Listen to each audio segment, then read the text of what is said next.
Allah SWT, kita kembali kepada perkataan Imam Ibn Qayyim, ketika sudah putus satu pintu rezeki, Allah bukakan dua pintu rezeki selama 2 tahun Hijriah, masa penyabihan. Lalu ketika sudah putus dua pintu rezeki tadi,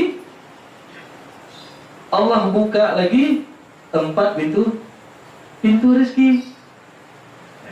Allah gandakan. Tadi 1, 2, 4 sekarang. Dari mana 4 pintu rezeki tadi? 2 dari makanan, 2 dari minuman. 2 dari makanan yaitu dari tumbuh-tumbuhan dan hewan, dan 2 dari minuman yaitu air dan susu. Ya.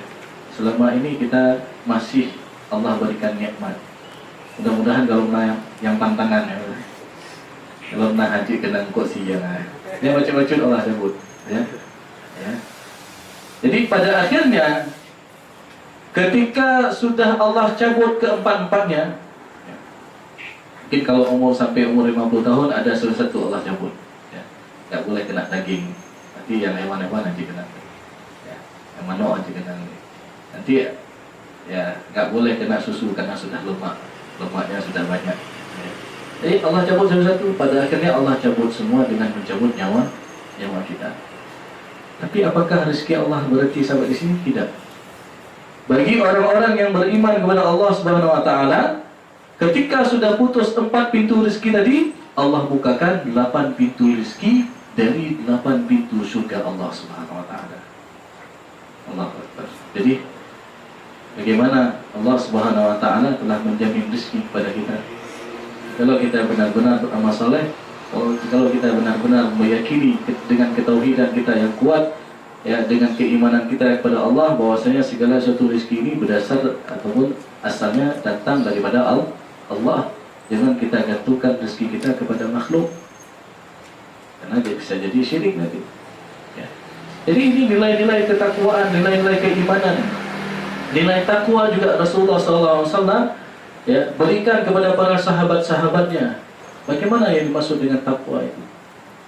Ya. Tadi takwa, kalau kita lihat di dalam Al-Quran, takwa itu disebutkan di dalam Al-Quran sebanyak 115 kali, sama juga dengan kalimat nafsu juga diulang-ulang sebanyak 115 kali dalam Al-Quran. Jadi takwa dengan nafsu ini sama, ya, sama-sama diulang sebanyak 115 kali. Maka kalau kita mentadabburi surat Al-Hijr, ya, ayat ke-28, wa idh qala rabbuka lil malaikati inni khaliqun basyara. Dan ingatlah ketika Tuhanmu wahai Muhammad berkata kepada para malaikatnya, in khaliqun basyara, sesungguhnya aku akan menciptakan manusia. Kenapa disebut dengan kalimat basyar di sini? Padahal ada kalimat-kalimat lain yang juga artinya manusia, ya. Ada kalimat al-ins, al-insu, yang selalu dipasangkan dengan kalimat al-jinnu, ya. Al-insu wal-jin, seperti dalam surat Al-A'raf, wa laqad dzara'na li jahannama katsiran minal jinni wal-ins. Al-ins artinya juga manusia, yang diulang-ulang kurang lebih sebanyak 18 kali dalam Al-Quran. Kemudian ada kalimat al-insan, juga manusia artinya, dalam surah Ar-Rahman, Ar-Rahman 'allamal Qur'an khalaqal insan. Bahkan ada satu surat dalam Al-Quran, surat Al-Insan itu sendiri, ya. Kemudian ada juga digunakan dengan kalimat An-Nas, juga artinya manusia. An-Nas, Qul rabbin nas, malikin nas, ilahin nas, itu artinya juga manusia. Dan yang terakhir, yang kelima, ada digunakan dengan kalimat ya bani Adam, wahai anak Adam, wahai manusia. Dan menariknya, ketika kita melihat dalam kitab-kitab tafsir, kalimat basyar ini, ya, selalu digunakan ketika awal mula penciptaan manusia. Dan kalimat basyar ini, ya, bisa disimpulkan bahwasanya suatu makhluk yang unik, yang memiliki dua sifat yang saling tarik-menarik, yang memiliki dua sifat yang saling berlawanan, ya. Adapun sifat pertama dikatakan sifat takwa yang menarik kita kepada kebaikan-kebaikan, dan yang kedua itu sifat nafsu yang menarik kita kepada keburukan-keburukan. Jadi takwa dengan nafsu ini saling tarik menarik. Sama seperti jumlah dalam Al-Quran, takwa diulang-ulang sebanyak 115 kali, nafsu juga diulang-ulang sebanyak 115 kali. Sehingga menunjukkan apa yang terdapat dalam Al-Quran ini, keseimbangan yang terdapat dalam Al-Quran ini sama kita alami ketika awal mula Allah ciptakan kita. Dan menariknya lagi, kalimat takwa ini tidak disebutkan dalam Al-Quran kecuali dia disandingkan dengan perbuatan yang baik-baik. Jadi kalau kita mau mendalami kalimat takwa, karena apa? Inilah fondasi pertama yang Rasulullah ajarkan kepada para sahabatnya. Ya. Jadi yang namanya takwa semua itu baik, disandarkan dengan perbuatan yang baik-baik, baik dia yang berkaitan dengan hablum minallah ataupun dia berkaitan dengan hablum minan nas. Sehingga kita melihat contoh takwa yang berkaitan dengan hablum minallah, kita salat, sembahyang. Dari mana kita tahu salat itu ada kaitan dengan takwa? Kita buka Al-Quran dalam surat Al-Baqarah ayat kedua dan ayat yang ketiga. Dzalikal kitabu la raiba fihi hudan lil muttaqin. Al-Quran yang tidak ada keraguan daripadanya, petunjuk bagi orang-orang yang bertakwa. Siapa yang dimaksud orang yang bertakwa dalam ayat ini? Alladzina yu'minuna bil ghaib wa yuqimunas shalah. Itu orang-orang yang meyakini hal yang gaib. Yang gaib itu apa? Surga, neraka, balasan akhirat, itu gaib. Ya. Seperti tadi Prof. Farhan menyebutkan saat pertama itu 27 derajat, ya. Ataupun yang berjamaah itu 27 derajat, ya. Sama seperti itu. Kadang-kadang kenapa orang malas berjamaah? Karena mereka tidak menyadari, tidak melihat pahalanya, ya. Padahal Rasulullah sudah mengatakan yang salat berjamaah di masjid dapat 27 derajat, yang salat sendiri di rumah dapat 1 derajat. Kenapa kita tidak ada termotivasi dengan hal itu? Karena pahala Allah itu sifatnya abstrak. Kita nggak nampak sekarang. Ya. Kapan kita nampak? Ketika kita sudah meninggal dunia, baru nampak semua syariat amal kita. Tapi kalau Allah Subhanahu Wa Taala memberikan pahala yang kontan ketika kita di dunia, ya, misal yang salat berjamaah di masjid dapat 27 juta, yang salat sendiri di rumah dapat 1 juta. Mungkin semua orang akan berbondong-bondong karena pahalanya nampak, ya. Tapi yang namanya pahala akhirat itu nggak nampak. Makanya alladzina yu'minuna bil ghaib, ya, orang-orang takwa itu dia meyakini akan hal yang gaib, ya, surga, neraka, balasan akhirat. Wa yuqimunas shalah, dan mereka mendirikan salat. Jadi salat ada kaitan dengan takwa. Begitu juga dengan ibadah yang lain. Misal, sebentar lagi kita akan masuk bulan suci Ramadan. Ramadan dalam ayatnya, ya, surat Al-Baqarah 183 Allah mengatakan, ya ayyuhalladzina amanu kutiba alaikumusiyam kama kutiba alal ladzina min qablikum la'allakum tattaqun. Jadi puasa ujungnya juga takwa.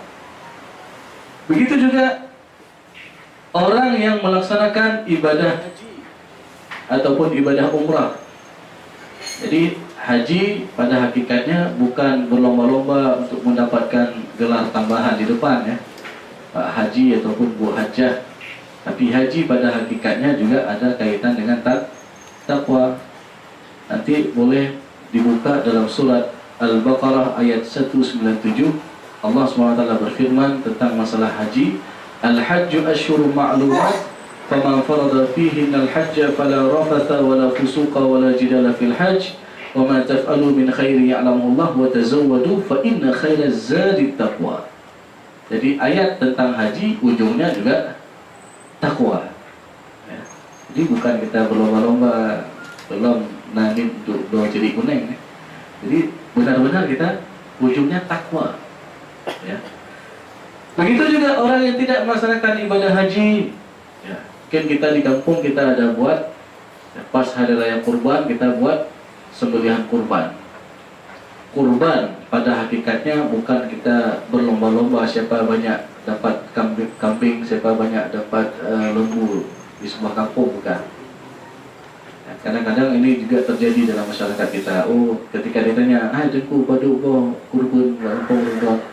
Oh, kamu nak 50 boh lembu. Alhamdulillah. Rundok padu kamu cuma 10 boh. Oh, makai nak kampung rundok. Jadi bukan itu sebenarnya, ya. Karena pada hakikatnya ketika kita melihat ayat Allah dalam surat Al-Hajj ayat ke-37, Allah mengatakan la yanalallaha luhumuha wala dima'uha walakin yanaluhu taqwa minkum. Tidak sampai dagingnya kepada Allah, karena truksinya kepada Allah. Tidak sampai darahnya kepada Allah, akan tapi yang sampai apa? Yanaluhu taqwa minkum, ketakwaan kita yang sampai kepada Allah.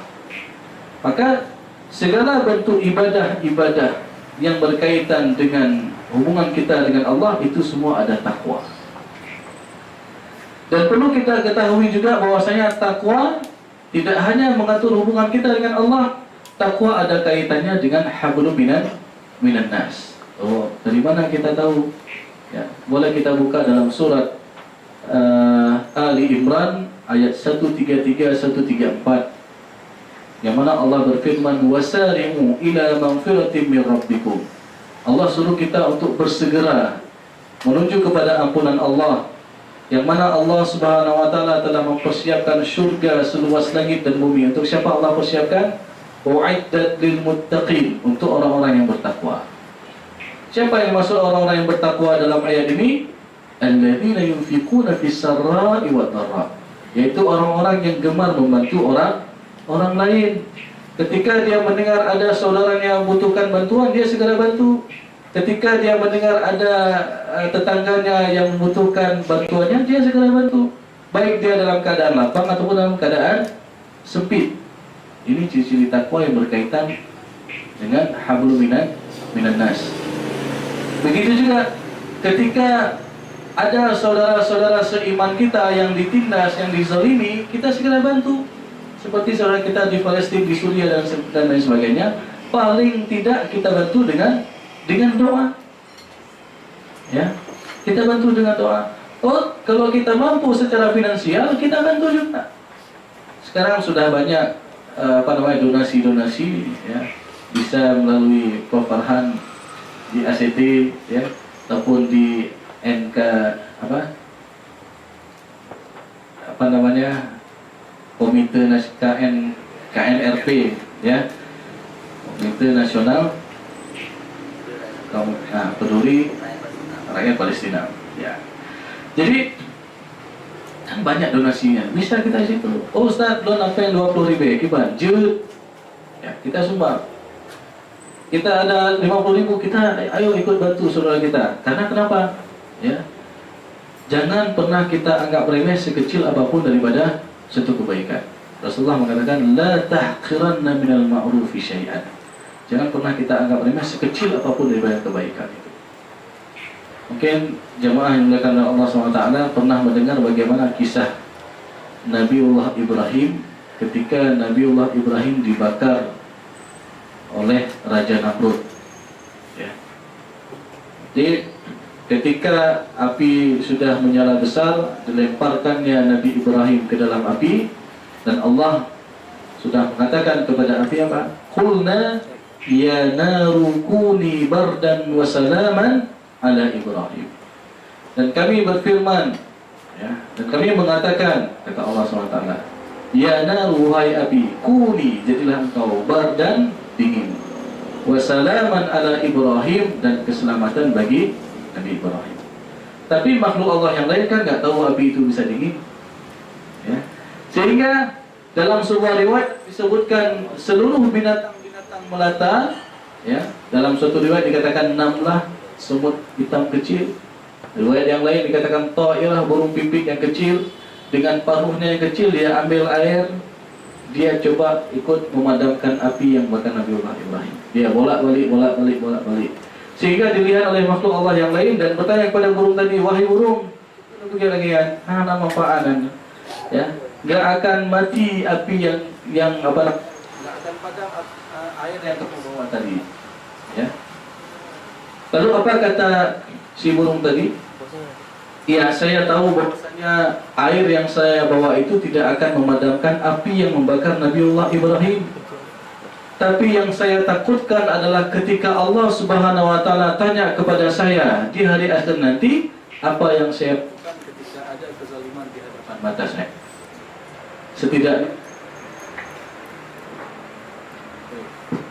Setidaknya saya telah melakukan sesuatu. Setidaknya saya telah melakukan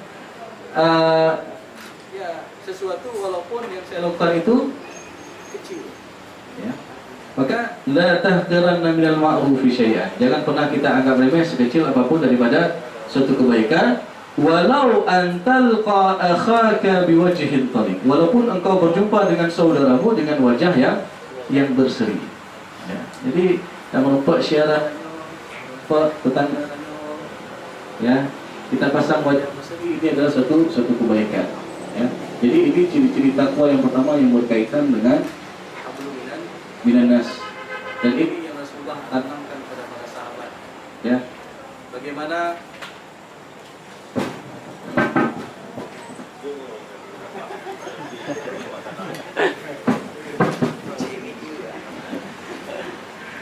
baik, terima kasih CMD. Iklan ya. Jadi tadi ya, jadi kita saling membantu antara sesama kita. Ini adalah ciri-ciri takwa yang berkaitan dengan hablum minan nas. Maka bagaimana keimanan dan ketakwaan yang Rasulullah SAW itu tanamkan dalam benak setiap para sahabat, sehingga kita lihat bagaimana kaum muhajirin dan kaum ansar, ya. Kaum ansar mereka sangat senang sekali ketika datang kaum muhajirin, ya. Mereka sangat senang sekali. Bahkan